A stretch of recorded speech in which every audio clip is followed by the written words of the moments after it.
Hello students, welcome to my YouTube channel Home Education. Today I am going to explain the lesson Discovering Tut. The saga continues from Hornbill book, class 11th CBSE board. So are you ready? Listen this explanation very carefully and attentively.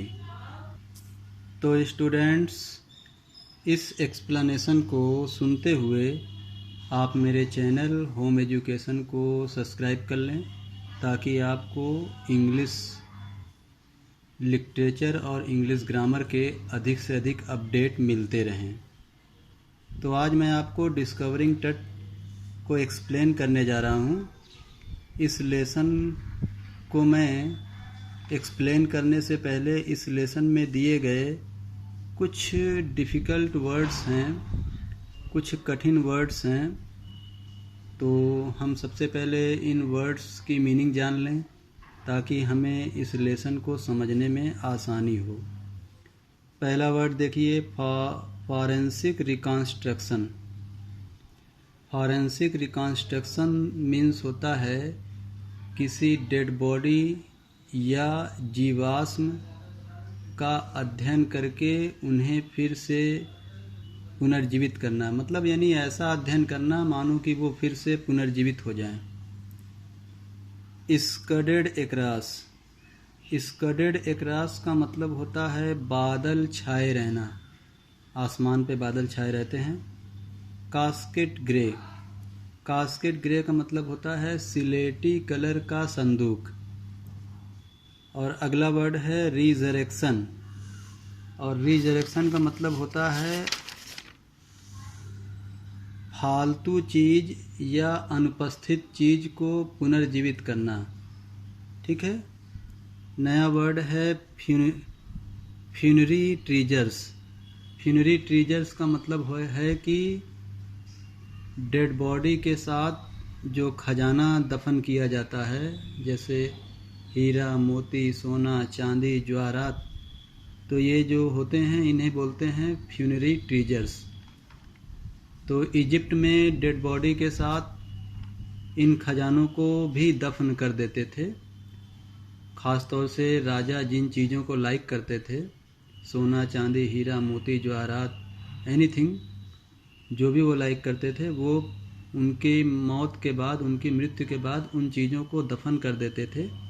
तो उसे बोलते थे funerary treasures. अगला word है circumvented. Circumvented का मतलब होता है गार्ड या पुलिस की नज़रों से बचना। नया वर्ड है कंप्यूटेड टोमोग्राफी। कंप्यूटेड टोमोग्राफी का मतलब होता है सीटी स्कैन, जिसमें डेड बॉडी का अध्ययन किया जाता है और पता लगाया जाता है कि उक्त इंसान की मौत कैसे हुई। Eerie detail. ईरी डिटेल का मतलब होता है भयानक जानकारी। अब आप ध्यान से एक्सप्लेनेशन सुनिए। सबसे पहले मैं आपको बता देता हूँ कि ये स्टोरी जिसका नाम है डिस्कवरिंग टट, ये स्टोरी तूतनखामन की स्टोरी है। पूरा नाम था तूतनखामन और उनको शॉर्ट में टट भी कहते थे। ये एक इजिप्ट के राजा थे जिनकी मृत्यु बहुत ही कम उम्र में हो गई थी, टीनेजर एज में हो गई थी। उसी को एक्सप्लेन करने मैं जा रहा हूँ। He was just a teenager when he died. ये जो टट थे, किंग टट थे, ये एक टीनेजर थे, मतलब अंडर 19 थे जब उनकी मृत्यु हो गई। The last heir of a powerful family. यह एक शक्तिशाली परिवार के अंतिम हेयर थे, मतलब कि उत्तराधिकारी थे। That had ruled Egypt. जिन परिवारों ने इजिप्ट में, मिस्र में शासन किया था। And its empire for centuries.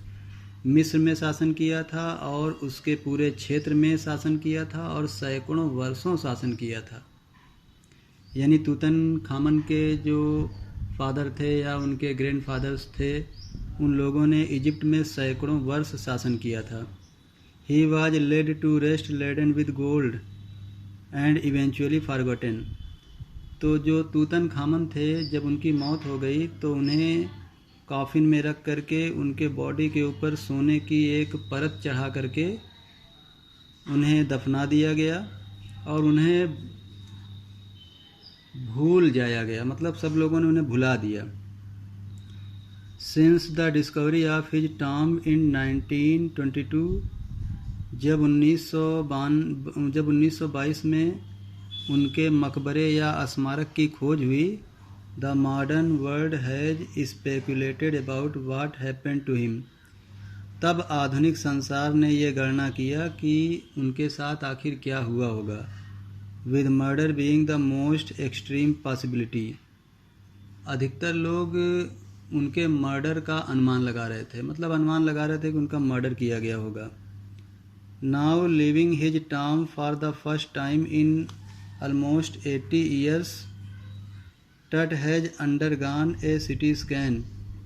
कह रहे हैं लगभग 80 साल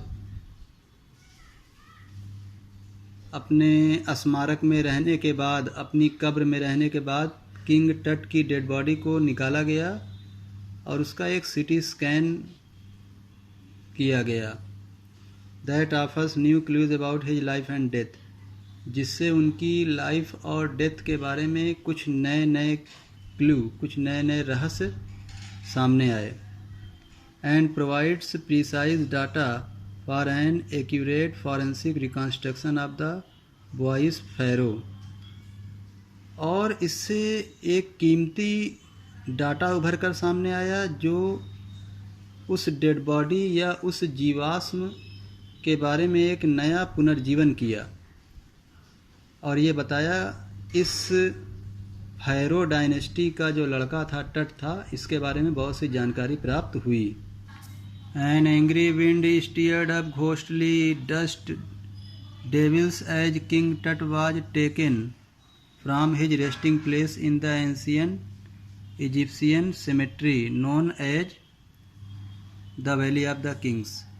अब मैं आपको यहाँ पे ये बताना चाहता हूँ कि जब किंग टट की डेड बॉडी को निकाला जा रहा था इजिप्ट से, इजिप्ट नामक स्थान पर, क्योंकि वो इजिप्शियन किंग थे, इजिप्ट नामक स्थान पर ही उनकी डेड बॉडी को दफनाया गया था और जहाँ पर उनकी डेड बॉडी को दफनाया गया था उस जगह का नाम क्या था? The Valley of Kings. तो वहाँ से जब उनकी डेड बॉडी को निकाला जा रहा था तो क्या हुआ था, मैं ये बताना चाहता हूँ। An angry wind stirred up ghostly dust devils as King Tut was taken from his resting place in ancient Egyptian cemetery known as the Valley of the Kings। जब राजा टट की डेड बॉडी को इजिप्ट में बने हुए एक कब्रिस्तान जिसका नाम था वैली ऑफ किंग्स, वहाँ से उनकी डेड बॉडी को निकाला जा रहा था तो बहुत तेज हवाएं चलने लगी थी, मानो कि भूत आ गया हो, कुछ ऐसा माहौल हो गया था। Dark bellied clouds had scudded across the desert sky all day. सारा दिन काले काले बड़े बड़े बादल आसमान पर, रेगिस्तान वाले आसमान पर छाए रहे। And now where veiling the stars in casket grey. और मानो कि ये बादल तारों को एक सिलेटी कलर की पेटारी में बंद कर देना चाहते थे। इट वाज 6 PM ऑन 5 जनवरी 2005। 5 जनवरी 2005 6 बजे शाम का वक्त था। The world's most famous mummy glided head first into a CT scanner brought here to probe the lingering medical mysteries of the little understood young ruler who died more than 3,300 years ago। कह रहे हैं 5 जनवरी 2005 शाम 6 बजे का वक्त था। संसार के सबसे फेमस, सबसे मशहूर ममी मतलब राजा टट की मम्मी, जो कि जिनके ऊपर सोने की परत भी चढ़ी हुई थी। इस लाश को, इस मम्मी को सीटी स्कैन प्रोसेस से गुजारा गया, ये साबित करने के लिए कि मेडिकल क्षेत्र में आखिर इस छोटे राजा टट, जिसकी मौत 3300 वर्ष पहले हुई थी, तो इसकी मौत आखिर कैसे हुई थी, किस तरह से इनकी मौत हुई थी, किस तरह से इनकी मृत्यु हुई थी। All afternoon the usual line of tourists from around the world had descended into the cramped rock cut tomb some 26 feet underground to pay their respect। अब मैं आपको ये बता रहा हूँ कि जब राजा टट की डेड बॉडी निकाली जा रही थी तो वहाँ पर दोपहर बाद से ही टूरिस्ट लोगों की लाइन लग चुकी थी। मतलब ये टूरिस्ट विश्व के हर एक अलग अलग क्षेत्र से आए थे और ये लोग उन चट्टानों के बने हुए कब्रिस्तान, जो कि अंडरग्राउंड थे, पत्थर को काट करके बनाया गया था, चट्टानों को काट करके स्मारक बनाया गया था। लगभग 26 फीट अंडरग्राउंड इनकी कब्र थी, ज़मीन के नीचे तहखाने में इनकी कब्र थी और इन्हें सम्मान देने के लिए तमाम लोग इकट्ठा हुए थे। They gaze at the murals on the walls of the burial chamber. ये जो विश्व के तमाम लोग वहाँ पर थे, तो ये लोग दीवार पर बने हुए चित्रों और दीवार पर लिखे हुए मोरल्स को बहुत ध्यान से घूर घूर के देख रहे थे, ख़ास तौर से जहाँ पर ब्यूरियल चैम्बर था, यानी जहाँ पर लाश दफन होती थी। And peered at Tut's gilded face, और ये लोग टट के चमकदार चेहरे को भी देख रहे थे। The most striking features of his mummy shaped outer coffin lid. ये बहुत ही प्रभावशाली दृश्य था, एक ऐसी ममी शेप्ड राजा का एक प्रभावशाली दृश्य था जो कि कॉफिन में था और उसके ऊपर एक ढक्कन लगा हुआ था। Some visitors read from guide books in a whisper. कुछ विजिटर्स थे, उन लोगों ने गाइड बुक पढ़ रहे थे और आपस में फुसफुसा रहे थे। Others stood silently. कुछ अन्य विजिटर्स चुपचाप खड़े हुए थे। Perhaps pondering Tut's untimely death in his late teens. शायद ये लोग टट के बारे में सोच रहे थे कि इनकी असमय टीनेजर अवस्था में मौत कैसे हो गई थी। Are wondering with a shiver if the pharaoh curse. और ये लोग कांप भी रहे थे, डर भी रहे थे, कहीं ऐसा ना हो कि फैरो लोगों का, यानी क्योंकि टट फैरो डायनेस्टी के राजा थे, कहीं ऐसा ना हो कि फैरो राजाओं का प्रकोप उनके ऊपर पड़ जाए, उनकी आत्माओं का प्रकोप उनके ऊपर पड़ जाए। Death or misfortune falling upon those who disturbed him was really true. क्योंकि फैरो डायनेस्टी के राजाओं की एक खासियत थी, एक विशेषता थी कि जो लोग उनके बारे में कुछ गलत सोचते थे तो उन लोगों की मौत हो जाती थी या उन लोगों के साथ कोई अशुभ घटना घट जाती थी। ये बहुत ही सच बात है। यहाँ पर मैं आपको एक बात बताना चाहता हूँ कि फैरो डायनेस्टी के राजा टट थे और वो टीनेजर अवस्था में उनकी मृत्यु हो गई थी। उनके जो पूर्वज थे उन्होंने सैकड़ों वर्ष इजिप्ट में शासन किया था। ये लोग काफ़ी लंबे चौड़े बाहुबली टाइप के राजा थे, जादू टोना काला जादू सब जानते थे और बहुत ही फेमस इन लोगों का वंश रहा था। अब आगे चलिए। The mummy is in very bad condition. ये जो राजा टट की ममी थी, यानी कि जो लाश थी, ये बहुत ही बुरी कंडीशन में थी। Because of what Carter did in the 1920, क्योंकि 1920 में जो कार्टर ने किया था उसके कारण। सेठ जाही हवस, ऐसी बात जाही हवस बोलते हैं। और ये कौन है? Secretary general of Egypt's supreme council of antiquities, as he leaned over the body for a long first look. कह रहे हैं कि जब कार्टर ने 1920 में उनके ऊपर जांच किया था, राजा टट के ऊपर जांच किया था, तो जिसके कारण उनकी डेड बॉडी ख़राब हो गई थी। ऐसी बात कहा जाही हवस ने, जो कि इजिप्ट के सेक्रेटरी जनरल हैं सुप्रीम काउंसिल, मतलब इजिप्ट के प्राचीन वस्तुओं के सुप्रीम काउंसिल रहे हैं और सेक्रेटरी जनरल रहे हैं। उन्होंने ऐसी बात कहा, और तब कहा जब उन्होंने डेड बॉडी को झुक करके देखा था एक दृश्य देखने के लिए। Carter, Howard Carter, that is what the British archaeologist who in 1922 discovered Tut's tomb after years of futile searching. अब थोड़ा मैं कार्टर के बारे में बता दूं।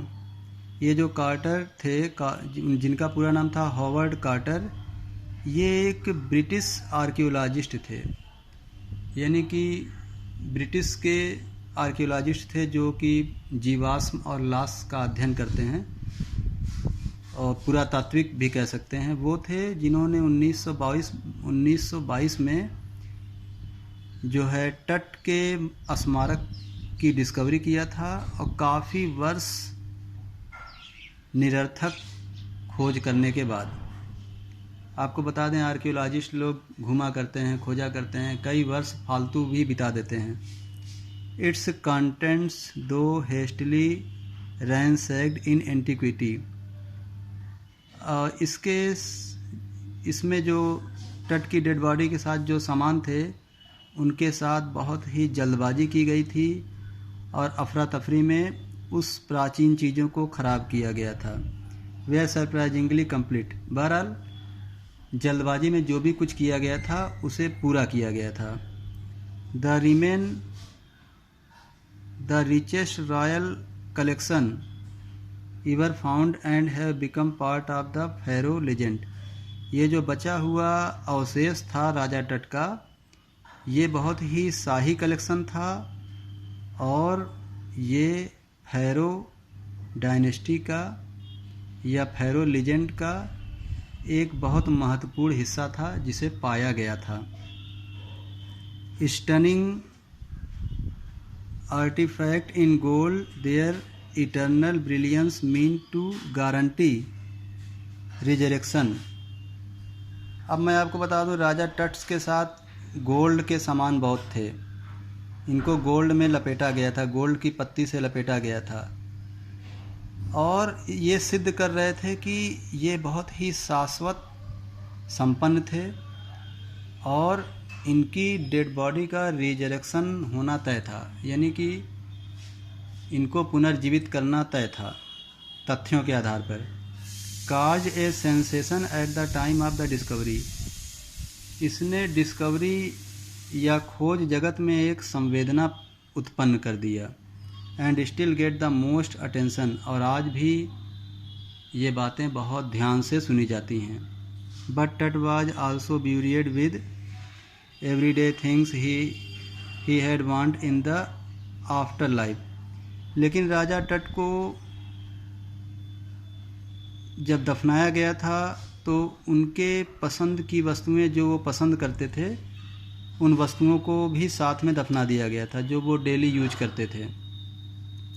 Board games, a bronze, razor, linen undergarment, cases of food and wine, जैसे कि कौन कौन सी चीज़ें उनके साथ दफनाई गई थी। बोर्ड गेम्स यानी कि लकड़ी के जो बोर्ड वाले गेम होते हैं वो, और ब्रॉन्ज रेजर यानी कि कांसे का रेजर होता है, अस्तूरा जिससे दाढ़ी वगैरह बनाते हैं, लाइनन अंडरगारमेंट और पटरीदार जंघिया होता है, और बनियान वगैरह ये सब, और उनके खाने पीने की वस्तुएं और शराब वगैरह भी उनकी डेड बॉडी के साथ रख दिया गया था। तो मैं आपको पहला पार्ट बता दिया, अब दूसरा पार्ट का वीडियो मैं इसके बाद दूंगा। ठीक है, ओके, थैंक यू, जय हिंद।